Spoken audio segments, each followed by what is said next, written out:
오늘 주신 하나님 말씀 사도행전 제10장 24절부터 48절까지 말씀이고요.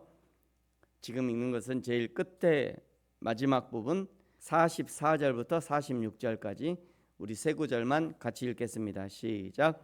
베드로가 이 말을 할 때에 성령이 말씀 듣는 모든 사람에게 내려오시니 베드로와 함께 온 할례 받은 신자들이 이방인들에게도 성령 부으심으로 말미암아 놀라니 이는 방언을 말하며 하나님 높임을 들음이더라.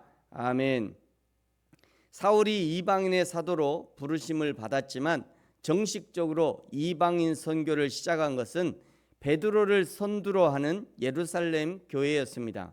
10장의 전반부에서는 가이사랴에 있는 고넬료와 아직 욥바 무두장이의 집에 있는 베드로에게 동시에 하나님의 환상을 보여주시면서 베드로와 이방인 고넬료의 만남을 치밀하게 만들어 가시는 하나님의 역사를 볼 수 있었습니다. 고넬료는 제9시 기도 시간, 지금 우리 시간으로 하면 오후 3시 시간입니다. 이스라엘은 아침에 해가 뜨면 그게 1시예요. 이제 그때부터 시간을 재기 때문에 그러면 우리는 보통 새벽 아침 6시 정도에 해가 뜨기 때문에 이스라엘의 시에다가 플러스 6 하면 이제 우리 시를 이렇게 대략 예측할 수 있습니다. 그러니까 오후 3시 기도 시간에 하나님의 천사의 환상을 보게 되는데 욥바에 있는 베드로를 청하라는 지시를 받게 되죠. 이튿날 종들이 베드로를 찾았던 바로 그 시간에 베드로는 하늘에서 내려오는 바구니에 이스라엘 백성들이 속되다고 생각하는 동물들을 잡아먹으라는 하나님의 음성을 듣게 되고 베드로는 거부했지만 하나님은 하나님이 깨끗하다 하신 것을 네가 속되다 하지 말라라는 말씀을 듣게 됩니다. 오늘 23절에 보시면요, 하룻밤을 유숙한 고넬료의 종들과 24절 이튿날 가이사랴 고넬료의 집에 들어가게 됩니다. 그러니까 하룻밤 자고 그 다음날 일어나서 그 다음날 이제 도착하게 된 거예요. 여기서 아주 간단하게 기록하고 있습니다만 오늘 성경에서는 그냥 그 다음날 이튿날이라고 기록하고 있지만 사실은 욥바에서 가이사랴까지는 60km 정도 되는 거리입니다. 지도를 한번 보겠습니다. 여기가 욥바거든요. 여기에서 요 위에 가이사랴까지 여기가 이제 직선 거리긴 합니다. 로마가 요 가이사랴가 로마의 도시이기 때문에 가이사랴에서 욥바까지 좋은 길을 깔아놨어요.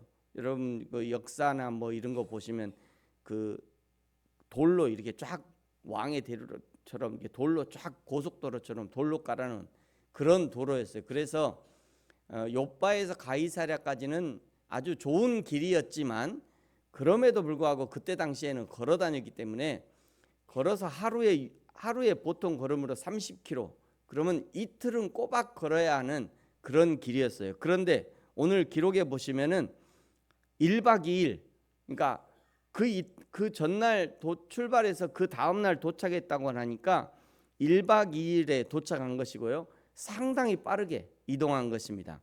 성령의 강권적인 인도와 고넬료의 간절한 기다림을 의식하여서 지체하지 않고 이동했을 것으로 짐작합니다. 하나님의 일을 할 때는 성실하게 지체하지 않고 일을 할 수 있어야 합니다.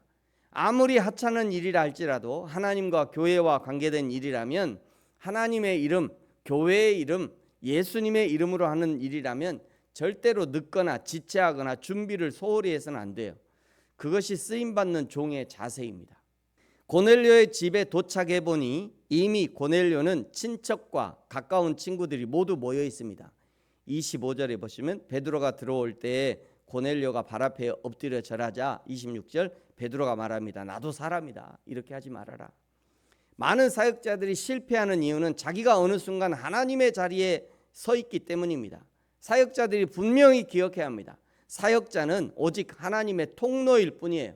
경배의 대상이 되어서는 안 됩니다.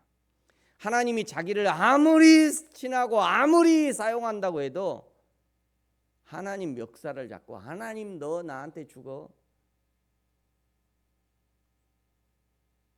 하나님이 죽는지 그 사람이 죽는지 봐야 될 거예요. 아무리 하나님 앞에 친하고 아무리 하나님이 나를 사용하시고 아무리 성령으로 충만해도 할 말이 있고 하지 말아야 될 말이 있는 거예요. 할 행동이 있고 하지 말아야 될 행동이 있는 거죠. 이게 목회자들이 꼭 실수하는 부분이 이거예요.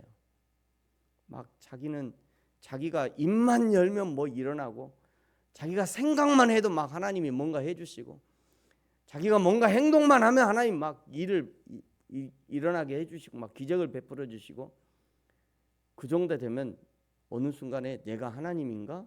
자기가 하나님의 반열에 올라가 있어요. 막 성령도 이리 가라 저리 가라 막 하시고 조심해야 됩니다. 사역자들은 조심해야 돼요. 그저 나는 하나님의 통로일 뿐이다. 이 베드로가 그런 생각을 하고 있는 거죠.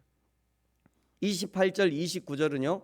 베드로가 보자기 환상을 완전히 이해하고 하나님의 뜻을 이해했음을 증명합니다. 28절을 보십시오. 이르되 유대인으로서 이방인과 교제하며 가까이 하는 것이 위법인 줄은 너희도 알거니와 하나님께서 내게 지시하사 아무도 속되다 하거나 깨끗하다 하지 말라 하시기로 부름을 사양하지 않고 왔다. 이 얘기는 엊그제 본 그 환상이 하나님의 부름이었다는 것을 완전히 이해한 겁니다. 30절부터요. 고넬료가 자기가 들은 환상을 베드로에게 얘기하고 34절부터 베드로의 설교가 시작됩니다. 34절 35절은 공평하신 하나님에 대해서 말씀하죠. 베드로가 입을 열어 말하되 내가 참으로 하나님은 사람의 외모를 보지 아니하시고 각 나라 중 하나님을 경외하며 의를 행하는 사람은 다 받으시는 줄 깨달았도다. 36절부터는 예수 그리스도의 사역을 설명하고요. 39절부터는 예수님의 죽으심과 고난 그리고 부활을 설교합니다. 42절 43절은 심판의 주가 되시는 예수님 그리고 죄를 사해 주시는 예수님에 대해서 설교하죠. 베드로는 고넬료의 집에서 복음의 정수를 선포한 것이고요. 이 설교는 기독교 신앙의 핵심이고 요약판이라고 할 수 있습니다. 우리도 이 정도의 핵심적인 내용은 마음에 늘 새기고 있어야 돼요. 우리가 예배할 때마다 암송하는 사도신경은 복음의 핵심을 담아 놓은 거예요. 그래서 여러분이 나 몰라요. 나 복음이 뭐예요? 잘 모르겠는데 이렇게 할 게 아니라 누군가 복음을 물어보잖아요. 그러면 사도신경을 쭉 한번 암송해 주세요. 사도신경에는 복음의 정수가 복음의 핵심이 다 담겨 있어요. 처음에는 내가 믿는 성부 하나님에 대해서 얘기하죠. 나는 전능하신 하나님 천지의 창조주를 믿습니다. 내가 믿는 하나님은 전능하신 하나님이고 천지의 창조주시다. 그런 거잖아요. 그 다음에 성자 예수님의 구원 사역에 대해서 고백합니다. 나는 그의 유일하신 아들 예수 그리스도를 믿습니다. 그는 성령으로 잉태되어 동정녀 마리아에게서 나셨고 본디오 빌라도에게 고난을 받아 십자가에 못 박여 죽으셨고 장사된 지 사흘 만에 죽은 자 가운데서 다시 살아나셨으며 하늘에 오르셔서 전능하신 아버지 하나님 우편에 계시고 거기로부터 살아있는 자와 죽은 자를 심판하러 오십니다. 마지막은 성령께서 행하시는 교회와 구원의 완성에 대해서 고백합니다. 나는 성령을 믿으며 거룩한 공교회와 성도의 교제와 죄를 용서받는 것과 몸의 부활과 영생을 믿습니다. 이 사도신경의 고백이 완벽하게 내 속에 심겨져 있다면 언제 어디서든지 우리의 신앙을 고백하고 증거할 수 있는 거예요. 누군가가 여러분에게 당신의 신앙은 무엇입니까? 라고 하면 사도신경을 쭉 암송해 주고요. 뭐 그럴 리야 없겠습니다만 저와 여러분이 혹시라도 감옥에 가서 독방에 갇힌다. 독방에서도 이 사도신경의 고백을 쭉 고백할 수 있으면 정말 베드로의 독방이 될 거예요. 바울과 실라의 독방이 되는 거죠. 베드로가 고넬료와 가족들, 친구들 앞에서 설교할 때 44절에 베드로가 이 말을 할 때 성령이 말씀 듣는 모든 사람에게 내려오시니 45절 베드로와 함께 온 할례 받은 신자들이 이방인들에게도 성령 부어 주심으로 말미암아 놀라니 이는 방언을 말하며 하나님 높임을 들음이더라. 이 현상은 사도행전 2장에서 오순절날 성령이 임하셨던 똑같은 현상이 가이사랴 고넬료의 집에서도 일어나고 있는 것입니다. 이것이 두 가지 사인으로 볼 수 있는데, 첫 번째는 오순절 예루살렘에서는 유대인에게 내리셨던 성령이 지금은 가이사랴의 이방인 고넬료에게 내리셨다는 것은 하나님은 유대인이나 이방인을 차별하지 않으신다는 것이고, 복음에는 국경이 없다는 것을 명확하게 보여주시는 겁니다. 두 번째는 성령은 말씀과 함께 역사하신다는 거예요. 44절에 말씀하시죠. 베드로가 이 말을 할 때에 성령이 말씀 듣는 모든 사람에게 내려오셨다. 성령은 진리의 영이시기 때문에 기록된 말씀이 선포되고 깨달아지는 곳에 임하십니다. 예수 그리스도의 십자가와 부활의 복음이 선포된 후 성령이 임함으로써 이 체험이 참된 하나님의 역사임을 확증한 거죠. 세 번째는요, 오직 믿음으로 얻는 구원을 재확인시켜 줍니다. 유대인들은 할례를 구원의 필수 조건으로 생각했지만 하나님은 할례 받지 않은 이방인에게 성령을 부어주심으로써 구원은 오직 믿음으로 말미암는다는 것을 선언하고 계신 거죠. 48절에 고넬료와 그의 가족들이, 거기에 함께 참석했던 친구들이 모두 세례를 받았음이 분명해 보입니다.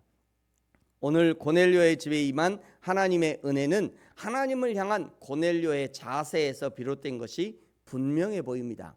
33절 후반절에 보면 이런 말씀이 있어요. 이제 우리는 주께서 당신에게 명하신 모든 것을 듣고자 하여 다 하나님 앞에 있나이다.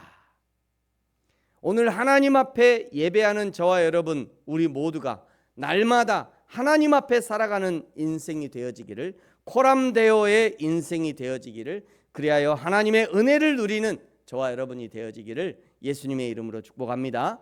기도하겠습니다. 하나님 아버지, 감사합니다. 사울의 하나님, 베드로의 하나님, 고넬료의 하나님이 오늘 우리의 하나님, 나의 하나님이심을 믿습니다. 날마다 그 하나님과 동행하는 삶을 살게 하시고 하나님 앞에 신실함과 성실함으로 쓰임받는 인생이 되게 하여 주옵소서. 날마다 하나님의 말씀 듣기를 사모하는 신앙이 되게 하여 주옵소서. 감사합니다. 예수님의 이름으로 기도합니다. 아멘. 하늘에 계신 우리 아버지, 아버지의 이름을 거룩하게 하시며 아버지의 나라가 오게 하시며 아버지의 뜻이 하늘에서와 같이 땅에서도 이루어지게 하소서. 오늘 우리에게 일용할 양식을 주시고 우리가 우리에게 잘못한 사람을 용서하여 준 것 같이 우리 죄를 용서하여 주시고 우리를 시험에 빠지지 않게 하시고 악에서 구하소서. 나라와 권능과 영광이 영원히 아버지의 것입니다. 아멘.